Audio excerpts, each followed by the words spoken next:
Hi, I'm Darren, and welcome to Auto Atlantica. This is the car how I came to know you online, Julie. Yes. Because I wanted to write about this car for Classic Retro Modern. I still do. But Julie was insistent because she was having the car repainted that I wait. And a couple of years, but I'm here now. So, Julie, tell me about this car, because this is, well, it's just magnificent. Thank you. This was a bucket list car for me. Always wanted a 123 wagon. I had asked Jim for one for years, and he's not crazy about the diesel cars, but he knew how badly I wanted one, so he finally conceded. Sounds like a tractor. And this is the is this the OM617, the turbo diesel? Yeah. So a good friend of ours, Jamie Kopczynski, they call all the cars that he works on cop cars because of his last name. He owns a shop in New Jersey, Classic Workshop, and he is the guy when it comes to Mercedes, old Mercedes, working on them. So this was his personal car, and he decided to sell it. And I knew there was no one better to buy a car, especially a classic diesel, from than Jamie. So yeah, I mean, fully sorted mechanically. It just needed paint. Yeah.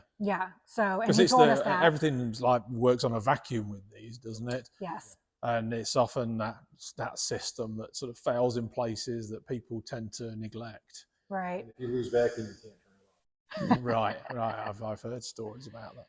So when I saw him put it up for sale, I quickly messaged him and I said, I need this car. And he said, talk to Jim. And I begged and pleaded, and we went and got it. And there we are. So I don't know if there was any big...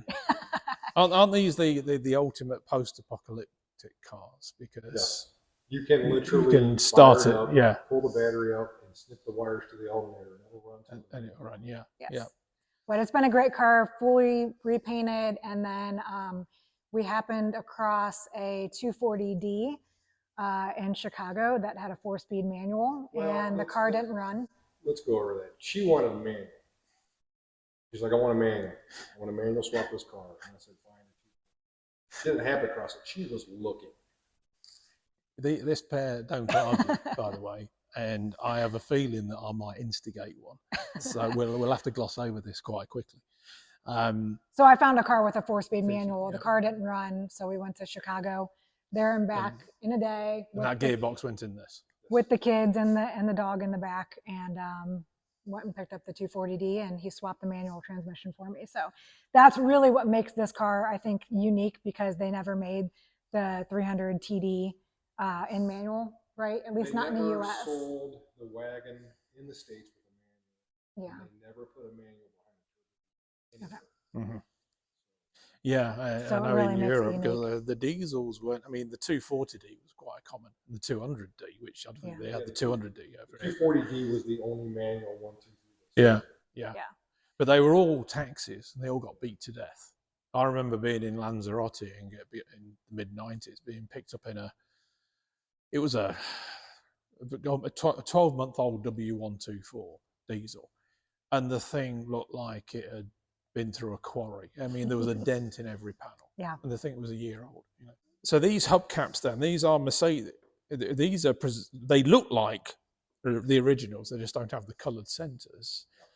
Yeah. I think they look fantastic. So these, are they not Mercedes then? Are they an aftermarket? They are. So we actually bought these brand new from the dealer, which is part of the thing that we love about vintage Mercedes, is you can still get a lot of the parts from the dealer within a couple days. Yeah.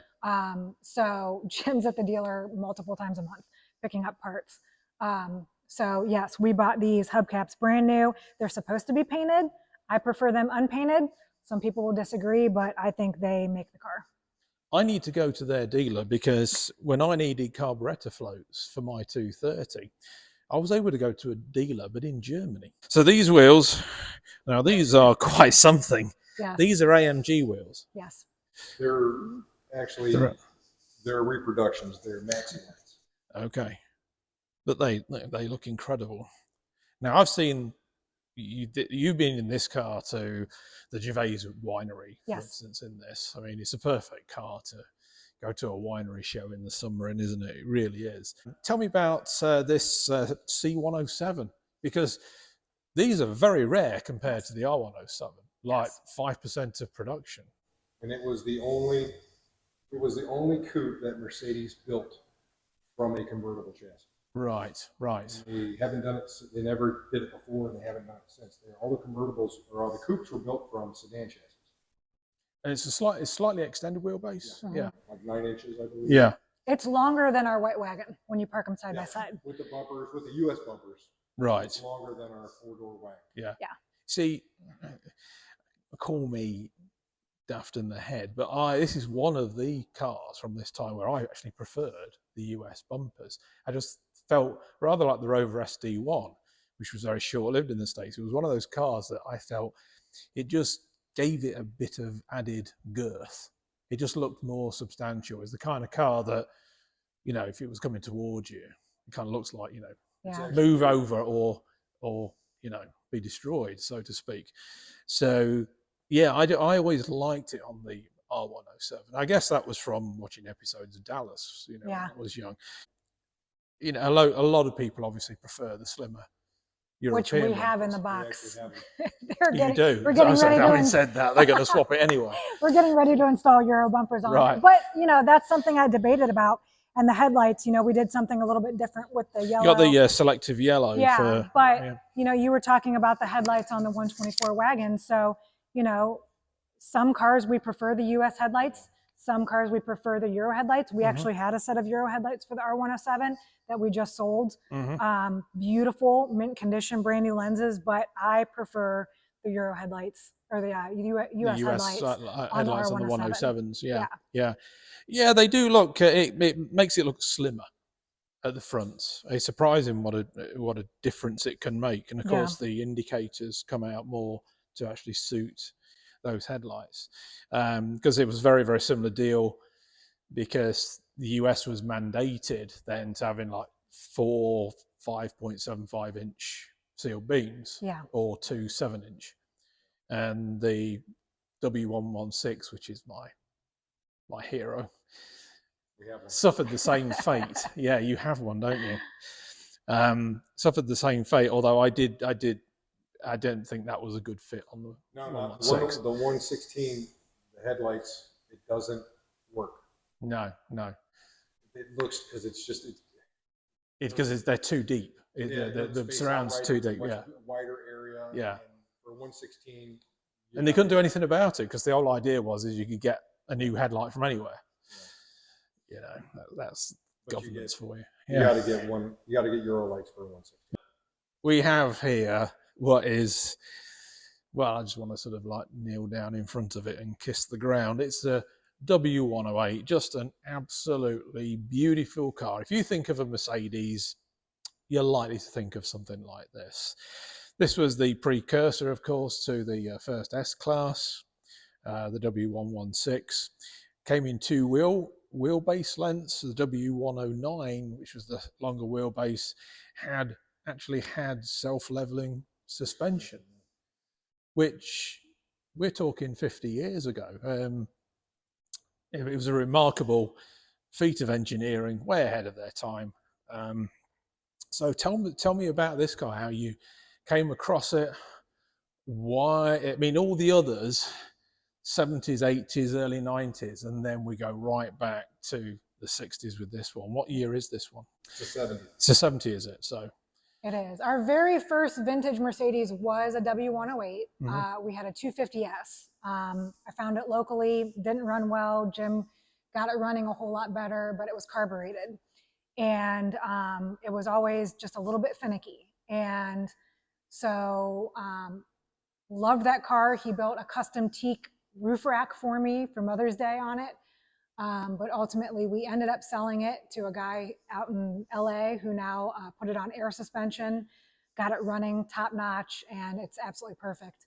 But I always knew if I bought another 108, it would be fuel injected. Yeah. And so we actually had bought a 280 SEL that we got running after about 18 years of sitting. sold that, but in the meantime, someone saw us selling it and said, "Hey, do you want another one?" And I said, "Not really, but send me what you have."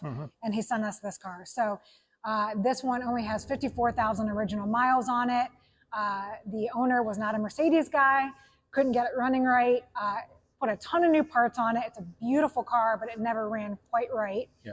Jim immediately knew what it needed, and so we went to Pittsburgh, bought it, fixed it, and it's been a great car for us ever since. It is beautiful, beautiful. Presumably mechanical fuel injection on this, pre-EFI days. It's with the M130 motor. Yeah.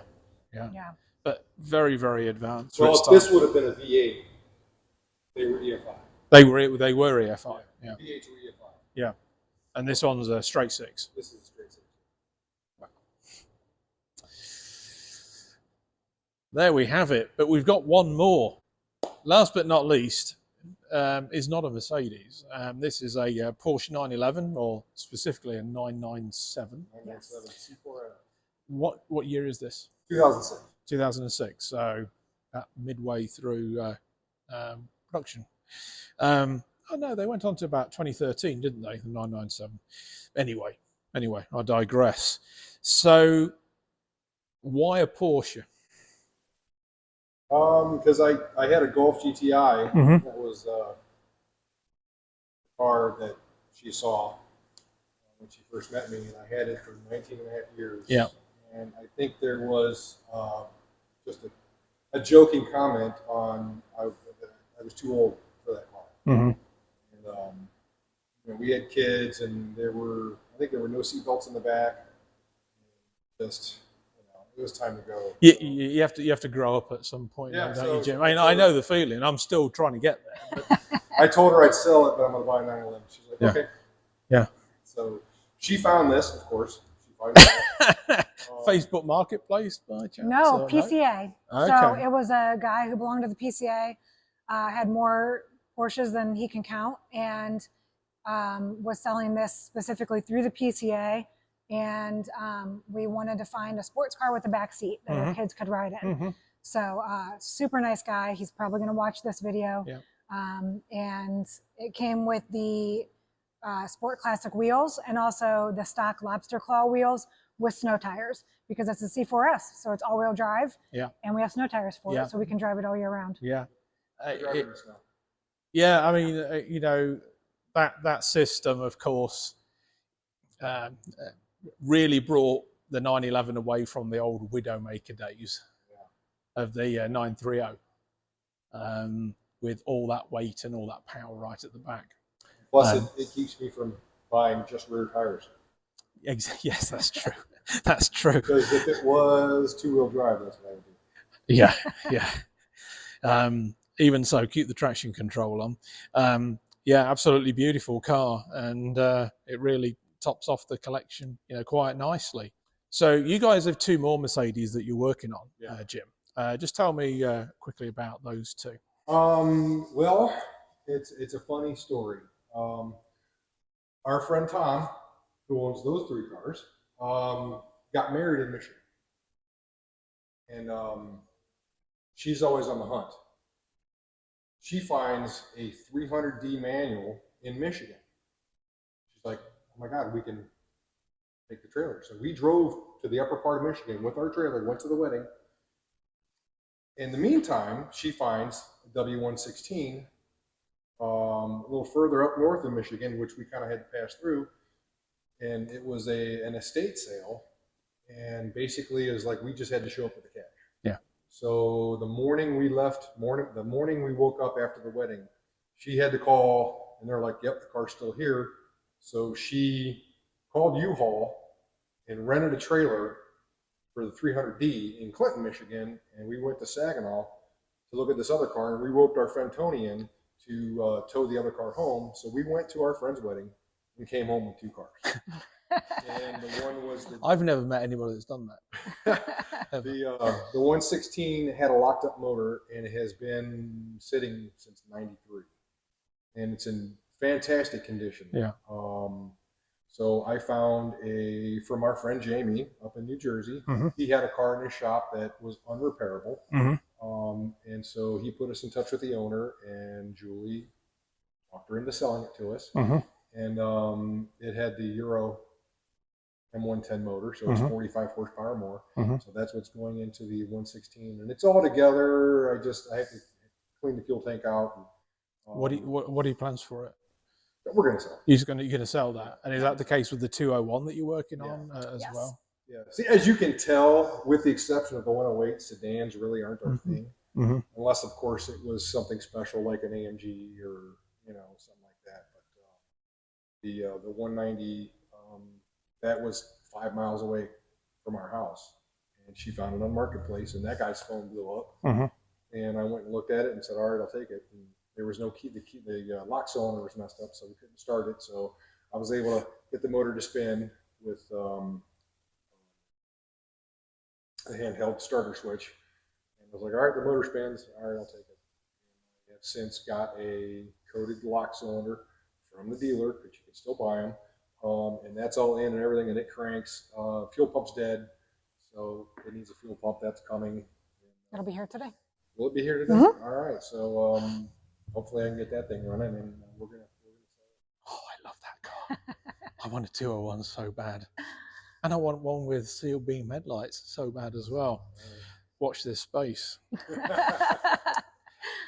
Guys, thank you very, very much for your time today. I will get this video out live in the coming weeks. Yeah, a wonderful collection. Thank you. Something to be very proud of. And yeah, just a great video for Auto Atlantica, I think. So thank you very much for watching. I'm Darren. This is Auto Atlantica.